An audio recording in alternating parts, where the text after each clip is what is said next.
If you're a woman that ever gets impatient that you don't have what you want right now, and hello, it's me, then you're gonna definitely want to listen in on this Mindgasm where I answer my client who's saying, I don't want to wait. Why can't I have what I want right now? I've been doing the work, I'm practicing law of attraction, I am a master manifester, I'm doing all of the things. I want it, I want it, I want it. Why isn't it here yet?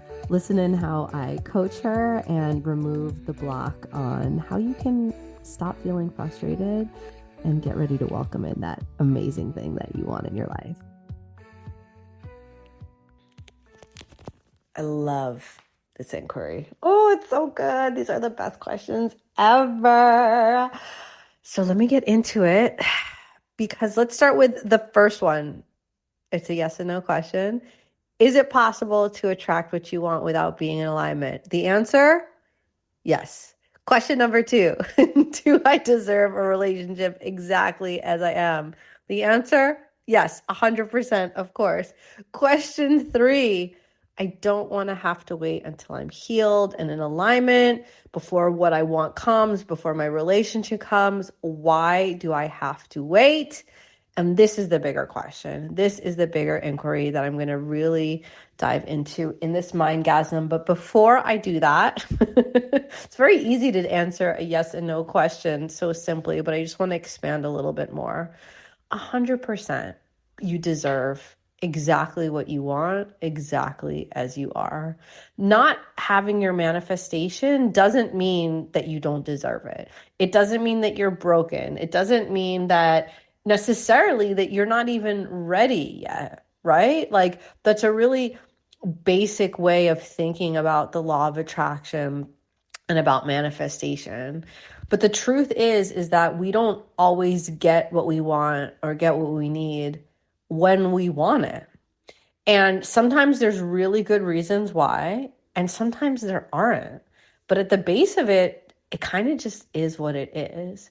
And what we have to do is figure out how we want to deal with this space and the time when we are fucking impatient as all fuck, when we are so ready for the thing, when we've done all the work, when we've done all the mindset, when we're just like, hello, universe, I am here. Where is my thing? Like, give it to me, give it to me, give it to me, right? Like, and that's it. That's just the space that you're in now.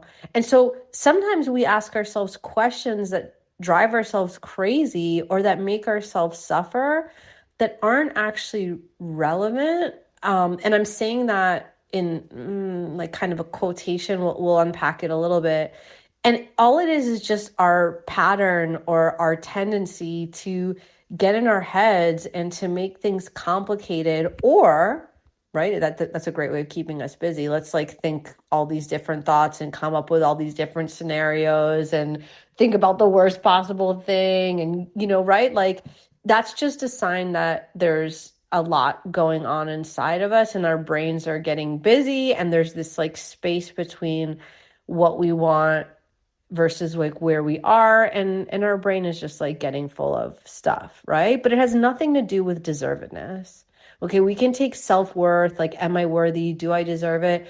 Let's just fucking take that off the table because this has nothing to do with you being worthy enough to have the thing that you want.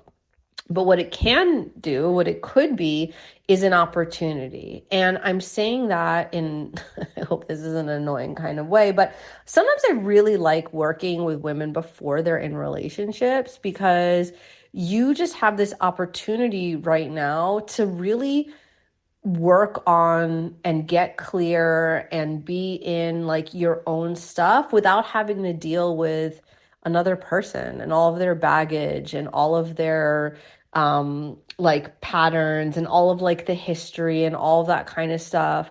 It's kind of like you have a really fresh, clean slate to really focus on yourself and all about you.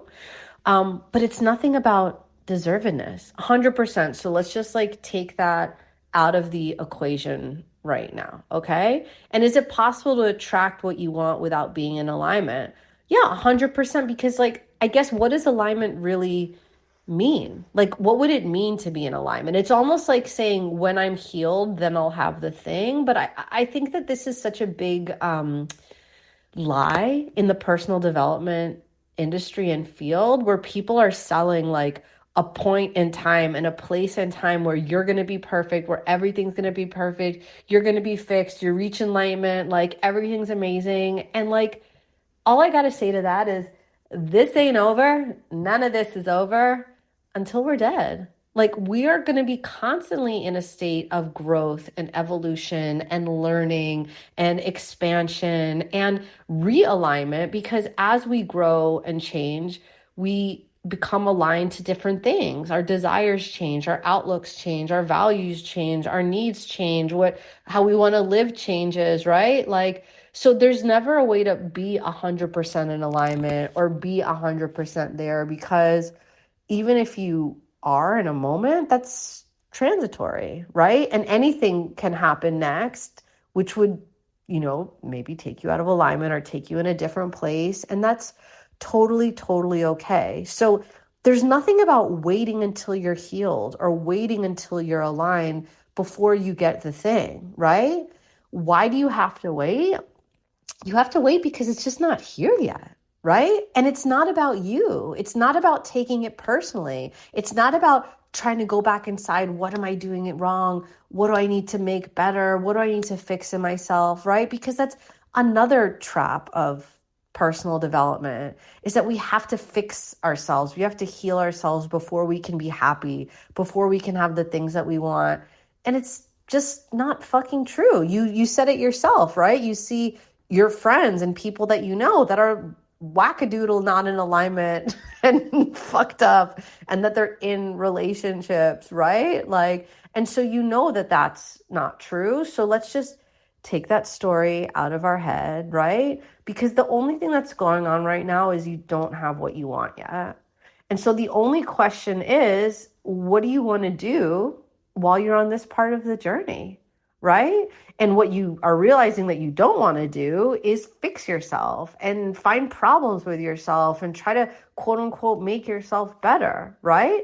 Now, look, simultaneously in this space, in this time between where you are and what you want, you're going to realize things. You're going to hear thoughts come up louder than before, things that you're going to have the opportunity to think about, to ponder, to decide, do you want to believe that? Like, do you want that to be part of your narrative? Like, you're going to have the opportunity to work, quote unquote, on yourself. But I say all the time, this isn't about being heavy, and this isn't about fixing, and this isn't about like being perfect before you can. No, this is about having fun, and this is about taking care of yourself, and this is about loving yourself, and this is about being the person that you want to be, and this is about how you take care of yourself when things don't feel the way that you want them to feel, and when you have these limiting thoughts, and when you have a tantrum, and when you get impatient, right? Like, because we're all of that, and that stuff comes up for us in all of that.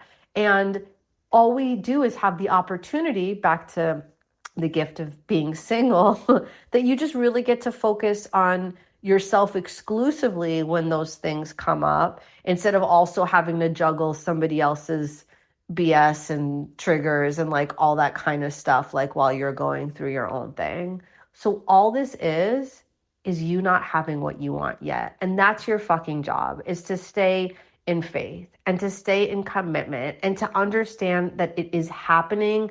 It is happening even if you don't see this, right? And the analogy that I'm going to pull in for you is like of a farmer, right? Of somebody that plants seeds, and you put a seed in the ground, and it's crazy, right? I read this book with Paz every night. I think there's one in Hebrew too, about this little boy that he's growing a carrot, and he puts the seed in the ground, and everybody tells him every day, like, nothing's going to grow, and nothing grows. But he still waters it every day and pulls the weeds every day. And every day his brother says nothing's going to grow, and his mother says nothing's going to grow, and his dad says nothing's going to grow, but he still holds the faith. He still takes care of the seed. He still shows up every day, even if other people are putting in his ear what is or isn't possible. And one day, boop, something happens, because there's all this stuff that's happening underground. There's all this stuff that you don't see that is coming together because of the work that you're doing, because of the conversations that you're asking, because of the energy that you're putting out there, because of these places that you're visiting. Like, even, you know, that when you put out this like heart cry in your question, what happened just moments later? Somebody dropped in your inbox to say, like, hey, would you go out with me? Right. And it's not just coincidence. Like, isn't it funny that when you like put that energy out there, like you say you want signs, like, boom, there's a sign right there.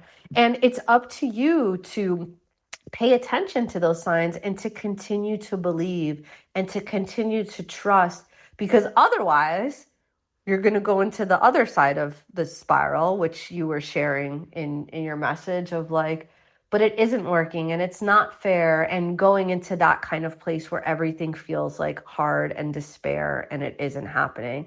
And the answer is that both of those stories are true. You just get to decide which wolf you want to feed, so to speak. That's another analogy, that there's, you know, two wolves inside of us. There's the dark wolf and the light wolf, and which is the one, the energy of the one that you want to feed. And it's a practice and it's a choice. And when we are feeding the energy that doesn't feel good, that's okay, right? Because we're human and we all fall into that. So how do we take care of ourselves? And how do we get back to the place where we're trusting and we're doing all the things and we're taking care of ourselves and we're being the person that we want to be, and we're putting ourselves out there and we're asking for what we want, and we're reconnecting to our faith over and over, and we're doing our practices and we're dancing our desires, and we're showing up in the way of, whether it's delusion or whether it's our of course energy, where we're reconnecting to of course it's fucking happening. Of course, because I am worthy, because I'm doing all of the things, because I'm taking care of myself, because I trust, because I believe, because I'm lovable, because I deserve it, because I know he's out there, because I know that I'm doing the work, because I'm looking for him, because he's looking for me. Of course, of course, of course. And how do you just keep going to that place even when you can't see? Because when it happens, you're going to look back at all of this and be like, oh, that's why it took so long. And that's why it worked out in this way. And that's why I had that detour. And that's why it didn't happen in this state. And that's why this, and that's why that. That's when everything falls into place and you understand why it worked out that way, even when you're in the moment being like, what the hell? And you want to pull out your hair and you can't understand and you feel sorry for yourself. And girl, we have all been there, myself included. I have felt so sorry for myself and so and hopeless and frustrated and all of the things. I have screamed to God. I think I put it in one of my podcast episodes. I remember being at a dinner table in New York City at a very cool dinner party, and getting a little too drunk and slamming my glass on the table and like rattling all the dishes on the table and just like basically shouting like, I've dated every man in New York City and I'm never gonna find the one. Nobody wants to commit. Nobody wants to fall in love. Like, I remember doing that because I was just so fucking there. Like, we've all been there in whatever our manifestation journeys have been. And then you recommit. You recommit to yourself. You recommit to what you want. You believe. You continue forward. And it happens. It always happens. The only way that it doesn't happen is when you quit. The only way that it doesn't happen is when you stop believing, when you stop trying, when you take yourself out of the journey, out of the race, so to speak. And so that's the question, right? And so when you're in a low place, you got to do what you got to do.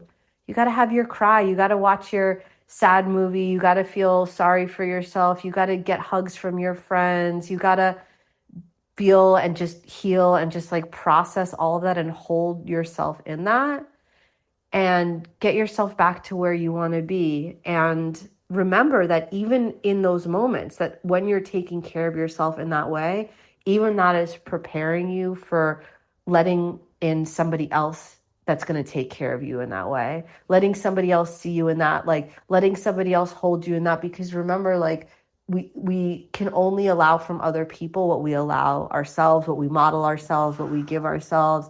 And so even that, the tenderness and the love and the care and the holding that you're giving yourself, like even that is the preparation for what's to come in the relationship that you want. And so everything, just remember, everything is leading to exactly what you want. So reconnect to the vision, reconnect to the desire, take care of yourself when it feels hard and when it feels far away. And just remember that it's all happening. It's all happening, even when you can't see it. But you just have to remember, and you just have to trust.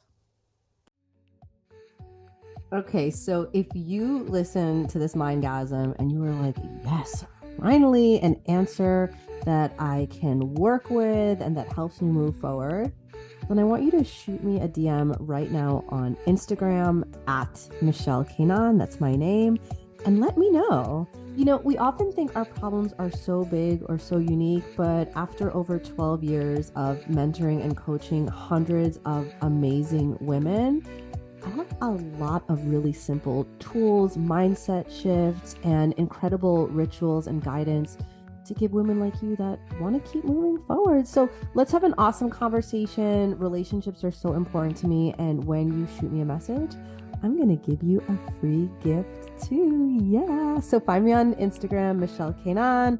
And I'm also on Facebook, Michelle Kanan as well. And I'll talk to you soon. Stay tuned for more.